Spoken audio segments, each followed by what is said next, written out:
Muy buenos días, qué bueno verlos de nuevo. Esta semana sin duda es una semana muy especial para mí y para mi familia. Cumplimos con Olguita 30 años de casados, el día 30, así que, no, el 29, perdón, el 29. 29, 30 años. Y sí, la verdad un aplauso para tu paciencia, mi amor. Y hoy día amanecí y recordé, decía 5 de mayo, me suena. Y es que hoy día se cumple un año exactamente de mi accidente.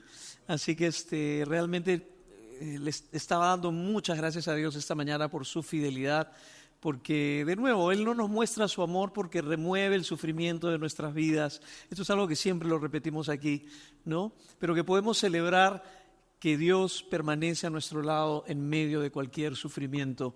Y Él es el único que nos puede dar una esperanza que nada en esta vida nos puede robar. Así que hoy, un año después, dándole gracias al Señor por su fidelidad siempre. Él es siempre bueno, aunque a veces no lo podamos ver en medio de nuestras circunstancias. Bueno, luego de haber empezado con esto, vamos a entrar ahora al libro de Santiago. Y una de las cosas que me gusta de predicar la Biblia de manera ordenada es que a veces uno no tiene la oportunidad de escoger los temas que uno quisiera. Es Dios quien pone la agenda, ¿no? Y para serles honestos, este es uno de esos temas que quizás yo no escogería predicar. Yo diría, me encantan esos sermones que acarician el corazón, ¿no? Que uno se va y dice, ay, qué lindo es Dios, qué bueno es Dios, cómo me ama, cómo me perdona, cómo me quiere, ¿no? Pero hay sermones que son más que una caricia al corazón, un jalón de orejas, ¿no? Y a nadie le gusta que le jalen las orejas. Pero recuerda una cosa, amor y verdad son dos caras de una misma moneda. El amor sin verdad no es amor. Y la verdad sin amor no es verdad. Así que hoy toca uno de esos mensajes llenos de verdad. No sé si mucho amor, pero espero realmente que el Señor nos siga mostrando su plan, su voluntad, aunque a veces sea un poco doloroso escucharlo, ¿no?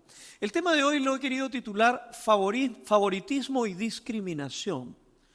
Es de lo que habla este capítulo 2, verso 1 al verso 9 del libro de Santiago, ¿no? Ahora, este es un tema bastante sensible y bastante complejo. Tiene una sensibilidad particular porque hoy día se habla mucho de esto, ¿no? No solamente está penado por la ley, ¿no? Una persona por cometer discriminación puede ir a la cárcel.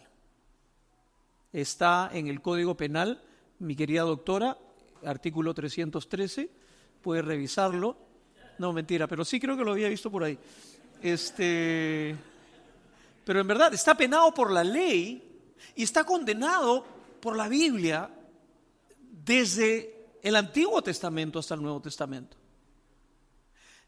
Lo que lo hace complejo es que está en nuestra sociedad, especialmente, no voy a hablar de Perú, de Lima, está tan arraigada que muchas veces no nos damos cuenta. Es algo que se ha vuelto tan común a lo largo de siglos, desde la colonia, el clasismo, que muchas veces hemos dejado de darnos cuenta de qué manera podemos experimentar esta situación de favoritismo y discriminación. Y lo hace más complejo aún, que no solamente es un problema fuera de la iglesia, sino que es un problema dentro de la iglesia. Acuérdate, Santiago está escribiendo a los hermanos de la iglesia. Hace 2000 años ya era un problema y sigue siendo un problema dentro de la comunidad de Dios. Porque lo que es un problema en la cultura es un problema en la iglesia. Porque la iglesia, aunque el Señor va transformándonos, los malos vicios y las malas prácticas de afuera también están dentro. Mira, a lo largo de los años que tengo en el ministerio, tengo que confesar que nunca he escuchado a alguien orar en una reunión de oración, Señor, perdóname porque soy un discriminador, Señor, perdóname porque he mostrado favoritismo a alguien. He escuchado un montón de perdónames, he escuchado de mucha gente diciéndome, Julio, por favor, ora por mí porque estoy luchando con eso, estoy luchando con el otro, pero nunca, en todos mis años en el ministerio, he escuchado a alguien decir, tengo problemas de favorecer a algunos y de discriminar a otros. Y no creo que no lo haya escuchado porque no ocurra, sino porque es uno de esos pecados, y Santiago lo llama pecado, no pequeña debilidad, pequeña preferencia, insensibilidad, pecado, y lo pone a la misma altura del asesinato y lo pone a la altura del adulterio. Yo creo que muchas veces no nos damos cuenta de este pecado. Y sabes, este mensaje es un llamado de atención de parte de Dios. Así que el mensaje del día de hoy lo he dividido en 3 partes. Algunos brotan muy directamente del texto, algunas otras partes ha habido que hacer un trabajo adicional para poderlo conectar. Pero en primer lugar, ¿qué clase de comunidad debemos ser? En segundo lugar, ¿por qué debemos ser ese tipo de comunidad? Y en tercer lugar, ¿cómo podemos llegar a ser ese tipo de comunidad? Así que voy a leer nuevamente los primeros 3 versículos para ver la primera parte, ¿qué clase de comunidad debemos ser? Mis amados hermanos, ¿cómo pueden afirmar que tienen fe en nuestro glorioso Señor Jesucristo si favorecen más a algunas personas que a otras? Mira lo que está denunciando de alguna manera Santiago. Dice, ¿cómo puedes hacer compatible tu identidad como cristiano e hijo de Dios si favoreces a unas personas más que a otras? Por ejemplo, supongamos, y luego da un ejemplo, ¿no?, de una persona con dinero que llega y uno lo trata de una manera especial, le da los mejores sitios, le da más atención, y una persona que no tiene dinero, no tiene nada que ofrecer, uno lo trata de una manera discriminatoria, ¿no? Y luego en el versículo 3 dice, si ustedes le dan un trato preferencial a la persona rica y le dan un buen asiento, pero al pobre le dicen, tú puedes quedarte de pie allá o sentarte en el piso. Mira lo que dice verso 3. ¿Acaso esta discriminación no demuestra que sus juicios son guiados por malas intenciones? Aquí hay 2 palabras que se mencionan, de nuevo de ahí viene el título, favoritismo y discriminación. Las 2 palabras condenadas aquí por Santiago y por la Biblia entera. Ahora, ¿qué clase de comunidad deberíamos ser? Bueno, primero es importante entender que la comunidad de hijos de Dios, de cristianos, la iglesia, no debe ser, como dice Santiago, una comunidad donde haya presente ningún tipo de favoritismos o discriminación. Ahora, favoritismo y discriminación son, de nuevo, 2 caras de la misma moneda. ¿Qué cosa es favoritismo? Es importante entender esto, porque a veces también nos podemos confundir. Favoritismo, como su nombre lo indica, es favorecer a alguien, es darle un trato preferencial a alguien basado en criterios externos y superficiales, como la apariencia, el lugar de origen o el estatus económico que tiene. Totalmente superficial, no tiene nada que ver con el valor de la persona, pero es darle a alguien un trato favorable, preferencial, por motivos totalmente externos, pero algo más, con el motivo de querer favorecerse finalmente a uno mismo. Entonces, favoritismo no es, por ejemplo, veo a una mujer embarazada y le cedo mi asiento. Sí, la estoy favoreciendo porque tiene una necesidad particular, no porque yo quiero sacar algo de eso. Eso no es favoritismo. No es favoritismo que haya un grupo de amigos que comparten muchas cosas en común, ¿no? Y digamos, no es un tema de afinidad. Porque uno a veces encuentra amistades con personas que comparten los mismos espacios sociales, ciertos intereses. Entonces, tener amistades con personas de repente que viven cerca, que comparten los mismos intereses, que sus hijos van al mismo colegio, eso es algo muy natural. Es más, dicen que mucha gente cuando visita una iglesia, hay varias razones por las cuales se quedan. Una de ellas, no la más importante, es porque encuentra personas con las que de repente podría desarrollar una amistad porque hay temas de afinidad. Eso no es favoritismo. Lo que es favoritismo es cuando solo te relacionas intencionalmente con los que te resultan cómodos. Y todas tus relaciones, todas tus amistades dentro de la iglesia incluso, son solamente con personas que no te resultan incómodas. Ahí hay un problema. Ahí hay un problema. Ahora, favoritismo es una cara, discriminación es justamente lo contrario. No es la persona que es favorecida por una cuestión externa, es la persona que es maltratada ignorada por asuntos totalmente externos, superficiales, como su apariencia, como su lugar de origen, como su situación económica, con el contrario motivo del favoritismo, con el motivo de no incomodarte, no perjudicarte con la presencia de esa persona en medio nuestro. ¿Estamos claros?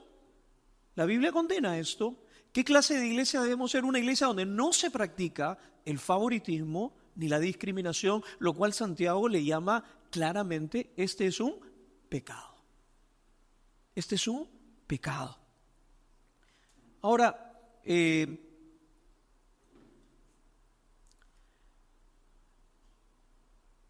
cuando hablamos de favoritismo y discriminación, una de las cosas que hay que también reconocer es que a lo que esto apunta, una de las cosas que dice Tim Keller que me encantan, es que todo pecado tiene una raíz mucho más profunda. El pecado es una conducta, ¿no? El problema no es tanto el pecado, el problema es lo que está detrás del pecado. ¿Y qué cosa normalmente nos muestra que hay detrás de la práctica de favorecer a ciertas personas que nos resultan cómodas y convenientes y no querer relacionarte con otras?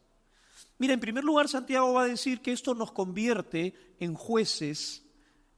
Yo le he puesto jueces corruptos, porque lo dice ahí al final en Santiago, dice, los que practican acaso la discriminación no demuestran que sus juicios, y se ponen en una posición de juez, son guiados por malas intenciones. Entonces, cuando tú decides favorecer a unos y discriminar a otros, y escoges por conveniencia con quién relacionarte y con quién no, en primer lugar, esto te está poniendo en la posición de un juez. Tú te pones en la posición de un juez, ¿y qué es lo que hace un juez? Un juez decide qué persona tiene valor y qué persona no tiene valor. Cuando tú practicas el favoritismo, te conviertes en un juez corrupto, porque es un juez con malas intenciones y vas a juzgar quién tiene valor y quién no tiene valor en función a tu conveniencia. Te convierte en un juez corrupto. Y la verdad que si somos honestos y cuando escogemos intencionalmente con quién y con quién no relacionarnos, muchas veces lo hacemos basado de un corazón egoísta. No por la necesidad de otros, sino por la conveniencia. Pero también revela que hay un ídolo mucho más profundo. Interesante cuando nos reunimos con amigos de diferentes ciudades de América Latina, en grupos de estudio, de reflexión, de oración, una de las preguntas que siempre surge es ¿cuáles son los ídolos de tu ciudad? Y cuando hablamos de ídolos, estamos hablando de aquellas cosas que las personas de una cultura o de una sociedad en particular adoran como algo supremo, algo que dicen, esto es lo que me va a dar sentido, esto es lo que me va a dar identidad. Si yo tengo esto, lo tengo todo. ¿Cuál crees que es uno de los ídolos número uno del limeño? ¿Qué es lo que adora el limeño que dice, aparte de la comida? ¿Ah? El estatus. El escalar socialmente, ¿no? Lima está lleno, algunos le llaman de arribistas sociales. No siempre quiere escalar, ¿no? ¿Por qué? De nuevo, somos una sociedad muchas veces discriminadora, que hace muchas diferencias sociales y todo el mundo, bueno, quizás es bueno querer ascender en la vida, pero de nuevo, esta idea, ¿no?, de querer pertenecer o tener un estatus social, muchas veces a uno lo hace utilizar las relaciones y relacionarte con personas que te resulten favorables para escalar socialmente. Ahora, este mensaje no es solamente una llamada de atención a los que tienen dinero y no se relacionan con los que no tienen dinero. Esto es un problema de corazón, este no es un problema de quién tiene y quién no tiene. Mira ahora que vamos a hablar, ¿qué tipo de comunidad debemos ser? Si no debemos ser una comunidad que practica el favoritismo y la discriminación, por el contrario, ¿qué cosa sería lo contrario a esto? Sería una comunidad que practica la justicia y la misericordia. Ese es el contraste. O eres una persona favoritista y discriminadora, o eres una persona que buscas la justicia y la misericordia. ¿Qué cosa es justicia? Bueno, este tema es bastante amplio y conozco a varios de ustedes aquí que de repente tendrían mejor capacidad que yo para explicarlo, pero de manera sencilla, justicia tiene que ver no solamente con igualdad, no es darle lo mismo a todos, eso no es justicia. Justicia tiene que ver con que todos tengan muchas veces las mismas oportunidades. Y a veces que todos tengan las mismas oportunidades requiere que unos necesitan más que otros. Eso es justicia. Ahora, si somos honestos, a veces individualmente, salvo que seas un juez, un fiscal, un abogado, o que trabajes pues en el Congreso haciendo leyes, es muy difícil cambiar las estructuras de justicia de un país, ¿no? Pero sí, como comunidad tenemos la oportunidad de tener una voz, tenemos la oportunidad muchas veces de hablar por lo que no tienes voz, de representar, ¿no? Como comunidad podemos participar juntos en algunos proyectos y lo venimos haciendo. Pero la otra cara de la justicia es la misericordia. Porque la misericordia justamente tiene que ver con tratar compasivamente, tratar misericordiosamente con aquella persona que muchas veces es víctima de la injusticia. Y no solamente con personas que no han recibido justicia, que no tienen las mismas oportunidades, sino con personas que a veces no merecen, quizás. Pero Dios es un Dios que justamente no nos trata como merecemos. Es un Dios de gracia. Entonces la misericordia tiene que ver con justamente atender a las personas que viven en una situación de repente de maltrato, de falta de oportunidades y poder brindarle las mismas oportunidades. Eso es de alguna manera misericordia y es lo que Dios nos llama como iglesia a hacer. Ahora, hay un problema, que para poder practicar la misericordia necesitamos estar en relaciones con personas que tienen necesidades. Y ahí viene el tema de que si eres una persona que solamente te relaciona con gente que te resulta cómoda, nunca vas a estar expuesto a las necesidades de personas alrededor tuyo. Y vuelvo al tema, este no es un problema de dinero, es un problema de corazón. Ok, si tú estás en una posición socioeconómica alta, pues bueno, qué bueno, tengas amistades, tengas relaciones, que comparten muchas cosas en común, pero también permítete la oportunidad de relacionarte con personas que quizás no son de tu grupo. Pero si eres una persona de una clase socioeconómica un poco más baja, también puedes ser culpable de lo mismo si solamente te relacionas con personas que tienen más que tú, pero no te quieras relacionar con personas que tienen menos que tú. Y aquí tenemos gente de diferentes perfiles socioeconómicos, viven en diferentes barrios. Este mensaje es para todos, iglesia. Todos tenemos personas que tienen necesidad alrededor nuestro. Todos tenemos la oportunidad de relacionarnos con personas que nos pueden resultar incómodas por sus necesidades.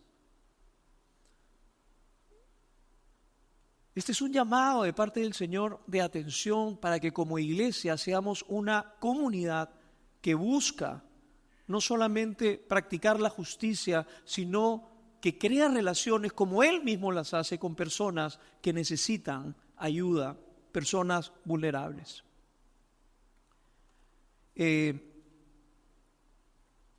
A lo largo de estas últimas 2 semanas, bueno, justamente mientras reflexionaba un poco para este mensaje, yo tengo que confesarles que es un tema que me resulta complicado de entender. Quizás hay otras cosas que me apasionan más, pero este tema de la justicia, la misericordia, el favoritismo, no es algo que me resulta muy natural. Y sabes, yo le doy gracias a Dios porque la semana pasada tuvimos la oportunidad con un grupo de líderes y de pastores de visitar diferentes lugares. No sé si ustedes conocen a Samuel Cifuentes, esposo de Janet. Hace algún tiempo él está trabajando con Iniciativa Lima, mapeando diferentes organizaciones que están haciendo trabajo para la gente más vulnerable. Y el sábado pasado, el viernes pasado, estuvimos visitando en Chorrillos un hogar casi como un espacio donde reciben a niños de calle, inmigrantes, la gran mayoría venezolanos, algunos colombianos y ahora algunos peruanos, cerca de 30 niños. Soleil pudo estar ahí dando una clase de cocina, de repostería para las chicas adolescentes. Cuando tú escuchas las historias de estas familias, cómo llegaron al país, en la situación en la que se han encontrado, sus hijos muchas veces expuestos con un papá, con una mamá, en la calle, siendo víctimas de abusos y maltratos, llegando a este hogar, uno dice, justicia de alguna manera es que estos chicos puedan tener las mismas oportunidades, no porque son inmigrantes, no porque todavía no tienen sus papeles, no porque no tienen oportunidades. Ok, y si el Estado o el país no se las puede dar, como iglesia, ¿podemos contribuir un poquito? Yo lo veía ahí a Soleil enseñándole a estas chicas con tanto cariño, con tanto amor, y de ahí salimos a jugar al patio con estos niñitos. De alguna manera como iglesia podemos ser parte de esa diferencia. Hemos estado hace ya más de un año, año y medio, con Silvana, con Víctor, hay varios que han estado liderando el trabajo en el hogar donde vienen los niños de provincias con cáncer. Han visitado acá la iglesia y no saben cuánto nos gozamos cuando vemos las fotos de algunas familias de aquí que dedican su domingo en la tarde para salir con ellos, llevarlos al cine, llevarlos a comer, llevarlos a pasear, casi como si fuera el último día de sus vidas, y para muchos de esos niños quizás son sus últimos días. No es justicia que ellos tengan que venir miles de kilómetros de distancia porque no hay un solo lugar donde los puedan tratar, donde ellos viven, y que tengan que venir a Lima y que no tengan dónde quedarse y no tengan el dinero ni siquiera para pagar el tratamiento.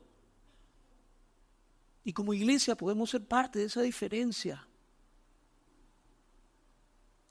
Y lo último, el sábado pasado estuvimos en un lugar que se llama Mesas del Reino. Y en este lugar fue espectacular porque llegamos, y no solamente es un lugar que atiende a gente con discapacidad. Los líderes, muchos de ellos con discapacidad, un hombre ciego y sordo y mudo, habla solamente por señas. Y en eso pasaba un muchacho, un morenito, simpatiquísimo él, que nació totalmente sordo. Y él nos predicó un mensaje de 10 minutos, uno de los mejores mensajes que escuché en mi vida. Un joven que no ha ido al seminario, un joven que fue un milagro que aprendiera a hablar, que nos culturizó y nos dijo: toda la gente que piensa que somos sordos no podemos hablar. Y él hablaba con la justa, porque él decía: es un milagro como sordo poder aprender a hablar, porque no puedes escuchar tus propias palabras y no sabes lo que estás diciendo, qué cosa es lo que significa. Y este muchacho nos predicó la palabra. Yo estaba traduciendo lo de él al inglés. Y hubo una parte que no podía seguir traduciendo porque estaba quebrado. Es más, le he dicho: te voy a invitar a predicar a nuestra iglesia en enero en Voces de la Ciudad. Cuando ves a estas vidas tan valiosas para el Señor. Y él decía, en su mensaje decía: ¿cómo es posible? Yo no hablo lenguaje de señas, pero decía: ¿cómo es posible que hace 300 años en Estados Unidos el presidente Lincoln abriera una universidad para personas que no pueden hablar como yo, que son mudos? ¿Y cómo es posible que hoy en el Perú no haya un solo colegio donde podamos ir a estudiar? ¿Cómo puede ser posible? Así que tenemos tremendas oportunidades como iglesia. En verdad, este es un amoroso llamado de atención. Ser iglesia no es solamente ser un grupo de personas que disfrutamos que hemos sido salvados y que disfrutamos entre nosotros y nos cuidamos entre nosotros. ¿Sabes? Desde que le pusimos el nombre a nuestra iglesia se llama Iglesia de la Ciudad. Porque Dios nos ha llamado desde nuestro nacimiento como iglesia a ser una bendición para la ciudad. No solamente para cuidarnos entre nosotros mismos, eso ya lo hacemos bastante bien. Seamos una comunidad que practica la justicia y la misericordia. Una comunidad que no practica justicia y misericordia es una comunidad que no tiene sentido de existir dentro de una sociedad que no conoce al Señor. Para practicar la misericordia necesitamos relacionarnos con personas que tienen necesidad. ¿Por qué debemos ser esa comunidad? Me he tomado mucho en el primer punto, voy a tener que cortar el segundo y el tercero un poquito. ¿Por qué debemos ser ese tipo de comunidad? En primer lugar, porque esto es consecuente con la ley suprema, ¿no? Recuerdas ahí mismo Santiago dice, ¿no? Y si tú practicas el favoritismo, esto no es consecuente con la ley real o la ley suprema. ¿Qué dice la ley real y la ley suprema? Ama a tu prójimo, ¿como a quién? Como te amas a ti mismo. ¿Cuántos de ustedes se aman a sí mismos? ¿Ah? Es interesante cuántas personas yo he escuchado decir más bien, oye, la Biblia dice que te ames a ti mismo, así que tienes que ponerte tú en primer lugar y cuidarte a ti mismo.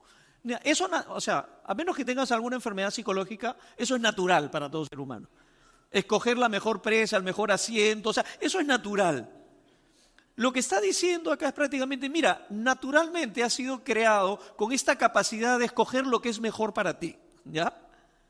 La ley suprema dice, ama al prójimo como ya te amas a ti mismo, ¿verdad? Esa es la ley suprema.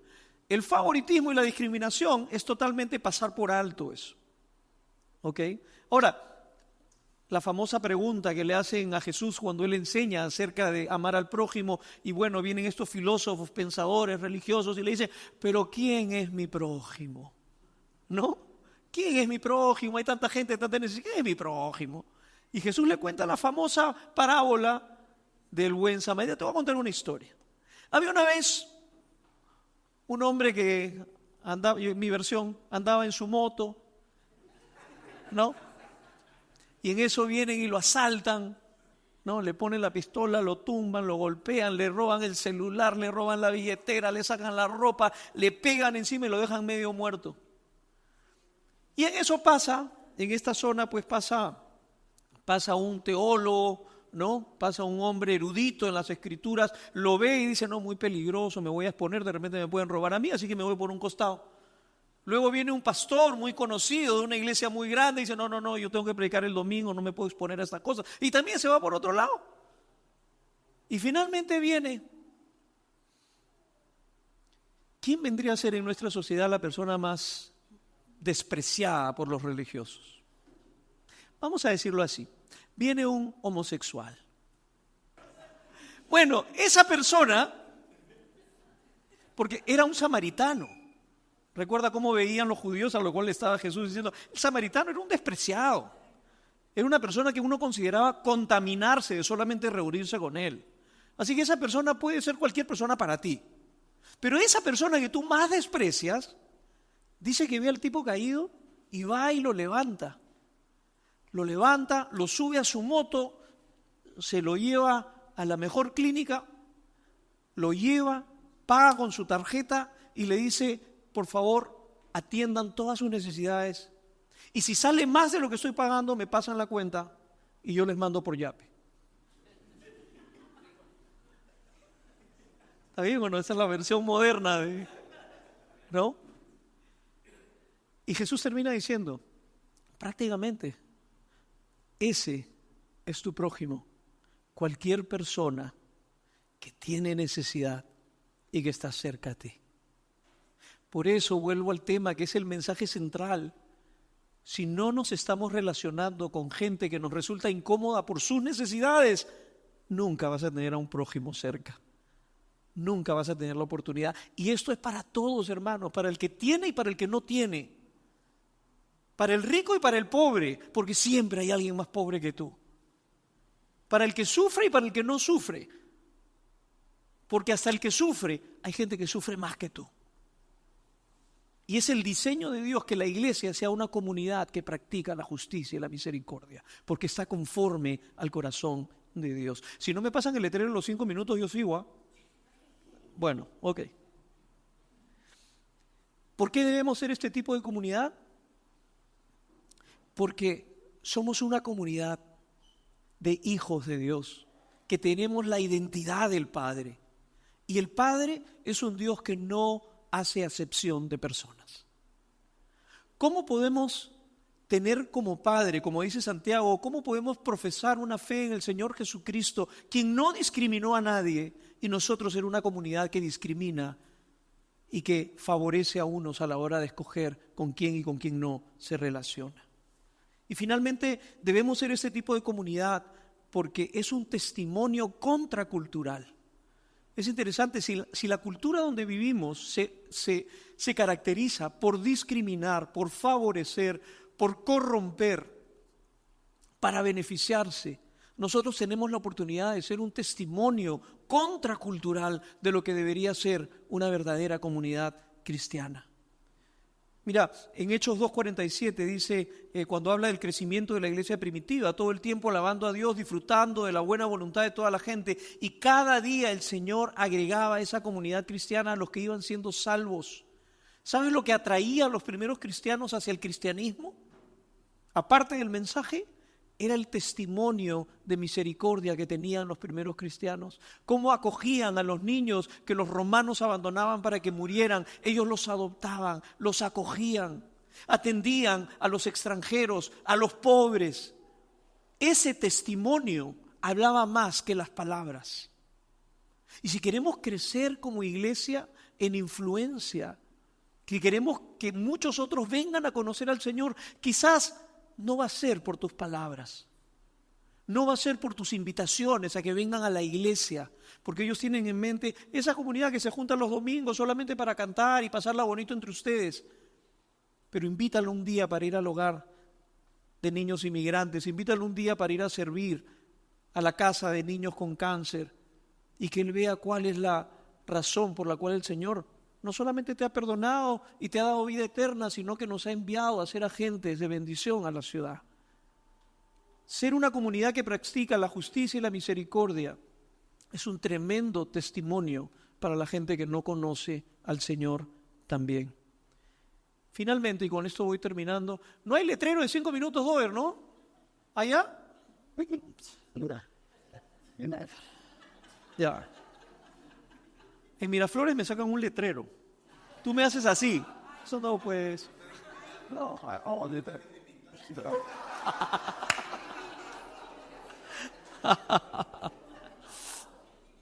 Terminamos con esto. ¿Cómo podemos llegar a ser este tipo de comunidad? Y recuerda que siempre cuando predicamos una demanda ética, moral de la Biblia, en este caso, no seas favoritista, sé misericordioso.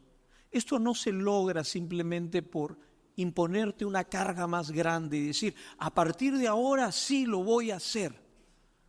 Sí, tiene que ver con decisión, pero no se trata de una cuestión de esfuerzo. ¿Sabes de qué se trata? De un cambio de corazón. Y este cambio de corazón, ¿sabes cuándo se da? Cuando tú admiras la belleza más grande de quien sí lo hizo, y lo hizo de manera perfecta, y ese fue Jesús. Mira lo que dice Efesios. Pensaba en este versículo y decía, esto lo resume todo. ¿Cómo fue Jesús? Mira, Efesios 2 del 6 al 8, dice, aunque era Dios, no consideró el ser igual a Dios fuera algo a lo cual aferrarse.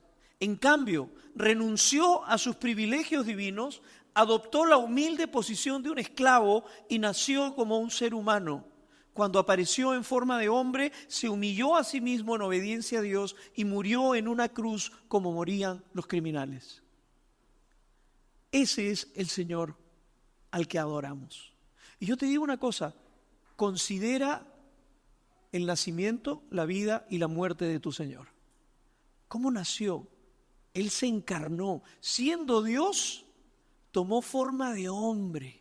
Se hizo un bebé de carne y hueso, vulnerable. Él descendió. Él no buscó un lugar de prominencia. Él descendió, nació en el lugar donde ninguno de nosotros escogería nacer, en un pesebre. Él se encarnó. ¿Y sabes por qué se hizo hombre? ¿Sabes por qué se hizo hombre Jesús, siendo Dios? Para poder morir por nosotros. Porque si hubiera mantenido su naturaleza divina solamente, Dios no puede morir. Tuvo que hacerse hombre para morir en lugar nuestro. Considera su vida. Cuando uno lee los evangelios, ¿cómo le decían a Jesús? Amigo de pecadores. ¿Con quiénes andaba Jesús? Y no es que andaba con ellos porque eran más divertidos que los religiosos. Andaba con la gente que la gente normalmente no andaría. ¿Qué clase de milagros hizo? Bueno, hizo caminar a cojos, le devolvió la vista a los ciegos, hizo moverse a los paralíticos. El Señor no discriminó, anduvo con los que tenían necesidad. Es más, la Biblia dice que Él resiste a los soberbios, da gracia a los humildes. Considera finalmente su muerte. Aquel Jesús que murió, siendo Dios, murió en una cruz. La muerte más vergonzosa que cualquier ser humano podría sufrir. Y lo hizo, ¿sabes para qué? Lo hizo con nosotros en mente, para que nosotros seamos perdonados, seamos aceptados, para que seamos recipientes de su misericordia inmerecida. Entonces, cuando uno observa eso, simplemente dice: Señor, yo quiero parecerme un poco más a ti. Yo quiero tener misericordia con otros como tú tuviste misericordia de mí. Yo quiero estar alrededor de gente que me resulta a veces incómoda, como tú estás conmigo y muchas veces yo te resulto incómodo. Señor, yo quiero tratar a otros como tú me tratas a mí. Y no lo hago para sentirme mejor conmigo mismo. No lo hago por mi reputación y para que digan: mira qué bueno es ese cristiano, mira cómo atiende a las viudas y a los necesitados. Simplemente lo hago por gratitud, porque tú ya lo hiciste todo por mí. Querida iglesia, seamos una comunidad. No sé dónde estás tú en esto. Yo sé que a algunos les resulta más cómodo. Conozco a muchas familias que yo podría usar aquí de ejemplo. Conozco a otras también que son un poco más cómodas. No importa dónde estás, no estamos para juzgarte. Pero queramos ser imitadores del Señor. Busquemos relacionarnos con personas que tienen necesidad, y todos tenemos personas con necesidad alrededor, y honremos a nuestro Dios mostrándole el amor, la misericordia como Él nos la mostró a nosotros.